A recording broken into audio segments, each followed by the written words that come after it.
มันไล่จัน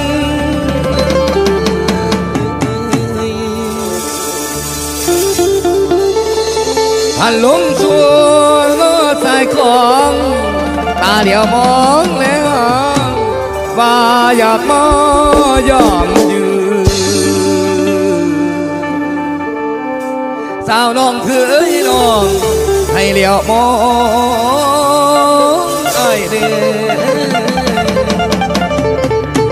ไอ้มาแต่แกนเท่าใจมันห่าวอยู่สุวรรณโอ้โอ้เป็น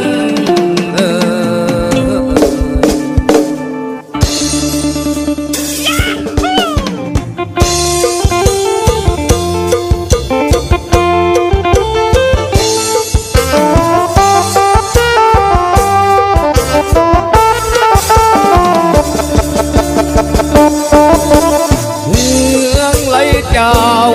หนุ่มแก่นข้าวและสาวน้องเคยทราบข่าวเรือสาวน้องคือน้องบ่ใจดำถึงอายจะจนหน้ามนบ่เคยลืมคำเที่ยวไปหาทุกข้าวคำน้องบ่ลืมคำอายเลยคนดีไอ้นี่ผ่านั่งเอางอยนั่งใจลอยเบิ่งสายนาทีมื่นตาได้แต่เพียงหิบหี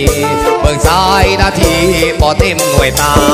บางดูบางแม่ก็เลยผ่านสู่สู่ต่างบ้านพันเกิดไอ้หวังหาหวังแต่ลาน้องบัวจูแดนไก่จูดินไปน้องคือจงได้คือคำเบาใกล้มา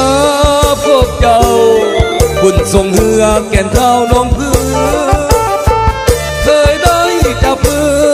คือแกนผูกหักสองเงาอ้ายสุดดีใจที่อ้ายได้มาพบเจ้าขอให้ความมักสองเฮายืนยาวตลอดชีวันสายเมืองกันได้ด้านเป็นเกศสองประเทศอ้ายน้องปองดองสร้างร่วมกันเบื้องกีดกันก็ตามสร้างโง่สาวแต่ว่าใจของเงาบ่กีดกันก็บ่เลวมีแนวสัดจูงให้ไปเป็นเคยแก่นเล่าเมืองเลยเคยไปทำบุญร่วมกันสองเงาเคยสร้างสัญญาละผูกมิสัมพันธ์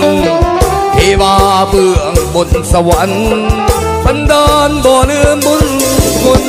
เที่ยวบนเมืองเลยเป็นเคยด้านซ้ายในงานดอกไม้ปีใหม่จะขอเธอให้หักสองเฮาสมปองจะได้เครื่องทุนถ้าเขาจะได้เสื่อมสูญจะขอเธอทุนเทศกาลาไทยเมื่อเป็นไผ่อยู่ได้แล้วน้ำไอ้บ่พอแต่นั่งแต่พอแปรปีนดอกเปลี่ยนไปน้องจะได้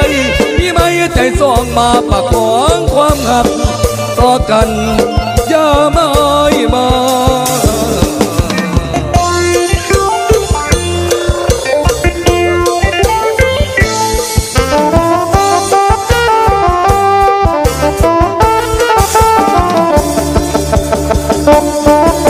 เที่ยวบ